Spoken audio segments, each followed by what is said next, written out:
సాధారణంగా మనం చూస్తూ ఉంటాం కదా, చంద్రబాబు కానీ లోకేష్ కానీ ట్విట్టర్లో అంటే ఇప్పుడు ఎక్స్ అనే ఒక యాప్లో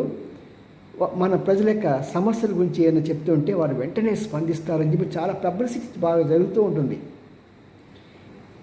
వాస్తవంగా చెప్పాలంటే వాళ్ళు కేవలం ఈ యాప్ని అంటే మనం చెప్పేది ఎక్స్ అనే యాప్, గతంలో దీన్ని ట్విట్టర్ అనేవాళ్ళు, వాళ్ళ యొక్క ఫోటోలు పబ్లిసిటీ చూడటానికి ప్రజలకు తెలియచేయడానికి వాడుకుంటారే కానీ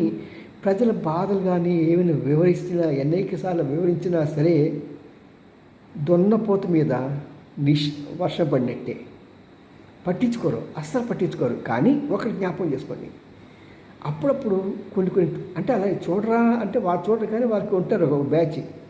వీళ్ళకి బాగా పేరు వస్తుంది అనుకుంటే మాత్రం వాళ్ళకి మాత్రం ఆ ఫిట్టర్ని సమాధానం చెప్తారు, పెద్ద పబ్లిసిటీ చేసుకుంటారు.